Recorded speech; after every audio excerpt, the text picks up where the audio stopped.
안녕하세요, 차선생입니다.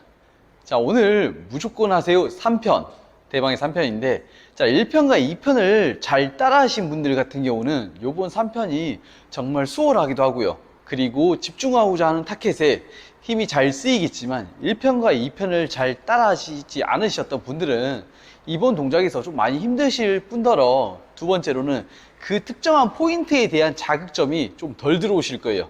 그렇기 때문에 1편과 2편 꼭 보시고 따라해 주신 다음에 따라오시길 부탁드리겠습니다. 자, 시작해 보겠습니다.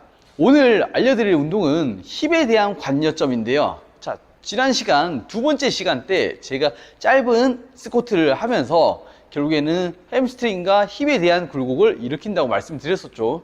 자, 근데 오늘은 런지라는 동작을 배워볼 건데, 이 런지를 진행하실 때 있어서 우리가 일반적인 런지가 있고요.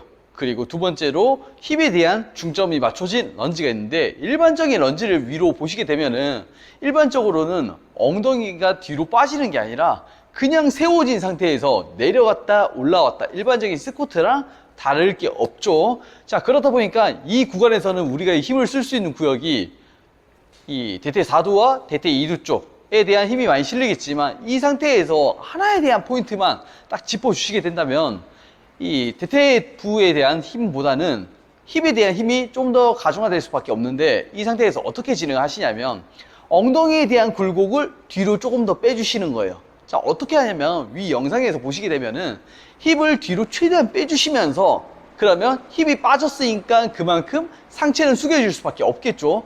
우리 몸은 하나의 시소거든요. 한쪽이 올라가면 한쪽은 내려와야 되고요. 한쪽이 내려가면 한쪽은 또 올라와야 되고요. 이렇게 시소다 보니까 엉덩이가 뒤로 빠져서 이게 중심을 잡고자 하다 보니까 상체도 그만큼 숙여서 수평선을 맞춘다 생각하시면 좋을 것 같아요. 자, 그러다 보니까 여기서 특정 포인트라고 한다면은 엉덩이를 뒤로 빼서 가슴이 무릎에 닿을 정도로 이렇게 숙여준다라고 생각하시면 좀 좋을 것 같아요. 그 상태에서 두 번째 포인트 뭐냐면, 일어나실 때 엄지발가락에 대한 힘을 이용해서 올라오시게 되면은 내 엉덩이는 조금 더 과부하가 많이 생길 거고요. 그게 아니라 발가락에 대한 힘이 빠진 발바닥면으로 밀게 되면은 엉덩이보단 햄스트링에 대한 힘이 좀 더 가중화될 수밖에 없다는 부분만 좀 인지하시면 좋을 것 같고요. 오늘 이 런지에 있어서 엉덩이를 뒤로 뺐던 이유는 단 하나예요. 뭐냐면 우리 몸이라는 거는 결국에는 불안정해지면 불안정해질수록 몸은 균형을 잡고자 노력을 많이 하고요. 안전하면 안전할수록 큰 근육군들을 잘 안 쓰려고 노력을 많이 해요. 왜? 그 상태가 안전하니까요. 그래서 우리 몸은 불안정하게 만들수록 더 큰 근육을 쓰고요. 그리고 불안정하게 만들수록 좀 더 초인적인 힘을 많이 써요.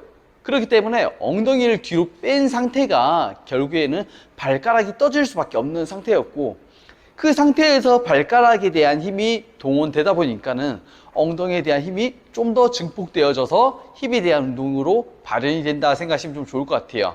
그래서 몸을 좀 더 편한 상태보다는 좀 더 불안정한 상태에서 운동을 시켜 주신다면은 아무래도 우리가 흔히 알고 있는 이 코어라는 근육, 복부, 허리, 엉덩이, 허벅지 쪽에 대한 근육이 좀 더 활성화될 수밖에 없다라고 생각하시면 좀 좋을 것 같아요.